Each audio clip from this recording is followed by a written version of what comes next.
this is quite cool. You've got an entire boat in here. That's quite a cool feature. We are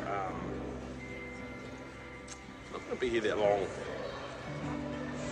But anyway, I mean, it's a big boat. This is a different museum. This is called the Fram Museum, and you just kind of weave your way around the boat here, which is kind of cool.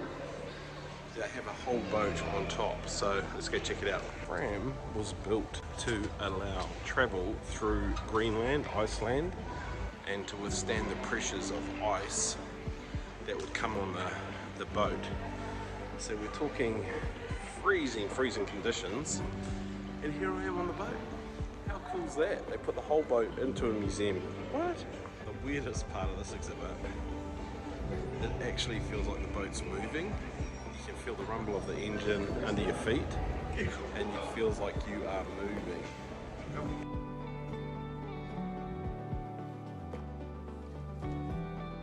We're inside the ship now.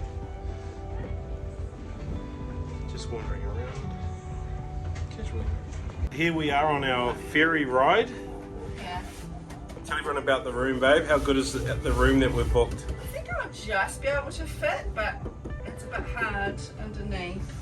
Finding it will be difficult though.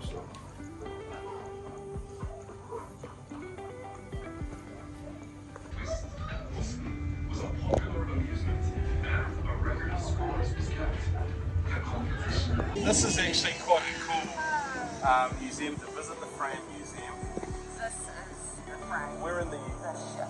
We're in the engine room now, but it even smells diesely and Yeah, oily. it does. You're right. And they've done a really good job of recreating like what it feels like to be on a ship. The smells, the sounds. We still feel like we're moving and everything. It's crazy.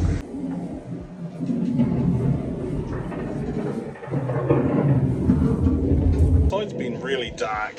This part of the ship gives you the feeling of travelling through the ice and listening to the ice crackling all around you as you go. That must have been a frightening experience for these early explorers into the Antarctic, into the frozen parts of the world.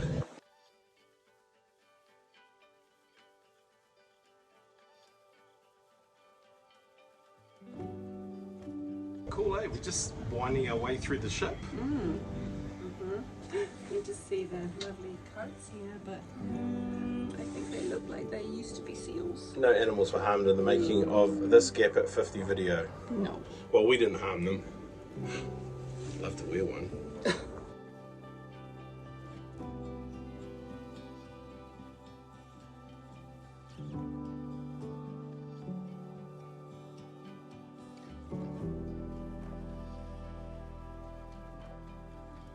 I would give the Fram Museum like a 10 out of 10.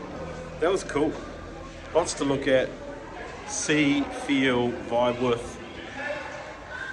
But then just to give a quick touch back on the Oslo Pass, the 3 museums we've been to, the Kontiki, the Maritime and now the Fram, these are 180 krone each. What that tells me is if we paid 550, just coming to this one place and doing these 3 museums, we've got a full return on investment.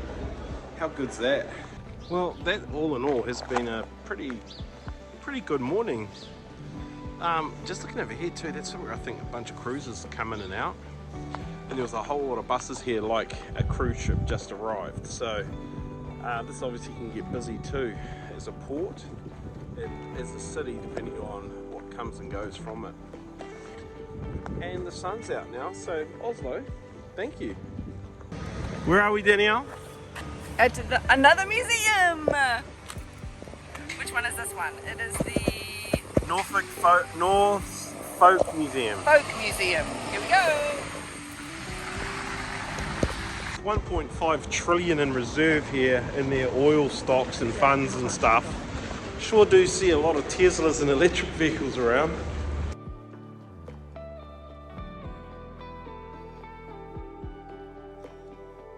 Trevor would save the largest museum to last. Always get this little bit of we cannot be late when boats are involved. Don't want to miss our ferry.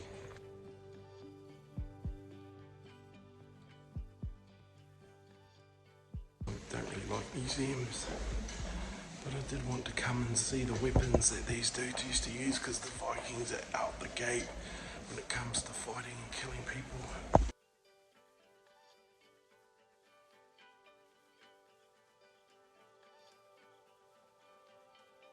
In that moment, he knew he had messed up. Single shotgun, bro, that close, I reckon you're in trouble, mate.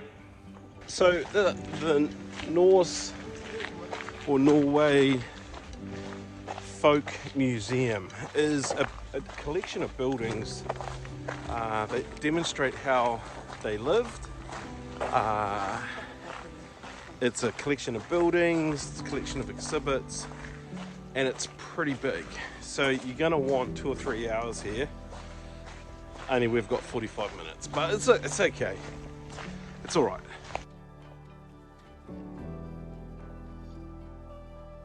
One we've been meeting at a local are telling us how mild this winter is. It's funny they say that because there's still snow on the ground here, but they reckon it was knee deep last year, minus 25. This is quite cool. This is what they called a loft storehouse. So it's built up above the ground. Our people used to do that anciently as well to store their food. They'd build it up so that rats or different things couldn't get into them. This is from the 1700s.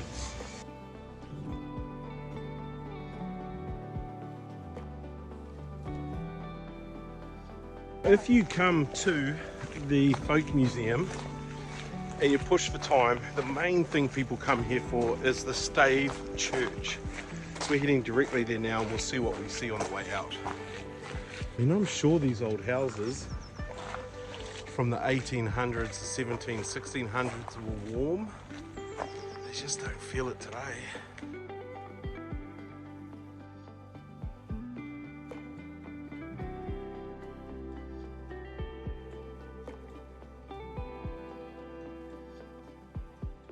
So we're here to see the Stave Church. Danielle's going to tell you about that in a minute.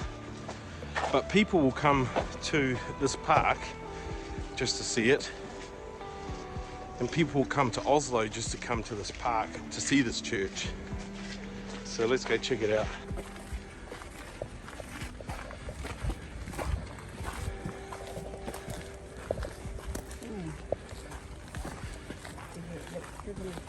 So the church that we visited today, it's called a Stave Church. It was built in 1250 AD, and stave meaning that they started to build vertical rather than horizontal. Now this particular church is one of 29 still left in the world, and on the inside it's the original 1250 AD, and the king in the 1800s, they were going to pull this down and build a new church, but he wanted to keep it, and so to restore it and to protect it, the outside was brand new then in the 1800s. Saying it, Danielle, it's crazy you can still go in there. I mean, this is a 1200-year-old or 300-year-old wooden building. You just go in and walk around. It's pretty cool to see. The only other one, so Danielle said there were 29 of these left in the world from that era. The other one is in Poland, and 28 are here scattered around Norway. This was modelled after the Bergen one, the exterior. So now we have seen the big deal church here in Oslo, the Stave Church. We're going to head on back to town and get our bags and move towards the ferry terminal. Yes. So definitely agree you could spend hours in here. They've made little villages to show different eras of the area, of the country, and so you can go back to the 1200s, the 14, 15, 18, and check it out. This is pretty cool. I reckon half a day at least if you really want to get the most value, or if you just want to get here and see the church, 45 minutes. This is an 1867 schoolhouse. Danielle being a school teacher, of course she's going to get in here. I like the fact that the school teacher has bed and breakfast on site, has her own little bedroom.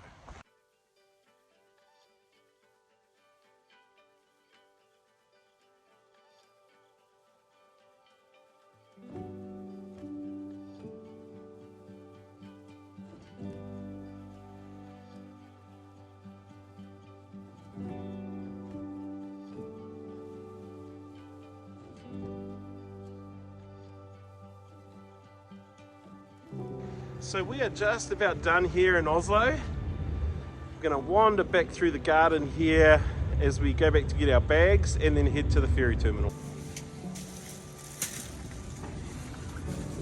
Me taking Danielle out for a gourmet lunch in Oslo. Called hot dog. It's actually the cheapest thing to buy here. It's become our little tradition now when we're in Oslo city to get a hot dog. Cheers! Cheers. Cheers! Enjoy. Because Danielle hates hot dogs. I hate them. They're not my favorite. She never eats them. She will never eat a hot dog at home, but when you're starving to death and on the edge of the poorhouse here in Oslo, you'll eat a hot dog. I shouldn't say that. Obviously, I love hot dogs. And I'm enjoying every one I've had here. Talk too much about where we've stayed on this trip, and I don't know why, other than it's the smallest room in the world. But we've been at Verdandi Hotel, which is actually the cheapest accommodation right in downtown Oslo. And the beauty of this is you'd pay the same money for a hostel, but here we've had 2 single beds. It's like we were camping actually, and camping or gap at 80 people. But it did have a private bathroom, shower and toilet stuff, so it was very nice to be so close to everything right in town. Public transport 2 minutes, restaurant 5 seconds out the door. So highly recommend Hotel Verdandi. It's been a great stay here. That we're at the moment, it's quite a busy hub of town here in Oslo, and we just got off our bus number 31 and we're heading over to the bus stop for bus 60. We hear Trevor. Like, nobody knows us over here. We turn around and it was Nick from Cook Saunas. I'm used to that. And so yeah, we sat around, like hung around having a yarn with him, and it's really funny when you're in a foreign country and nobody knows you but somebody calls you out by name. So how's that for customer service? Well, not even customer service, it's just Nick being a nice man, nice guy. And so it was really good to meet Nick again, and we can't recommend Cook enough. But also just people are friendly here. That's the vibe we get. Often you hear stories about Scandinavian folk being standoffish or maybe keeping you at arm's length. That's not really been our experience. People are friendly. If you talk to them and ask them questions, they're happy to share information and give you help. So way to go, Norway. We have enjoyed our time.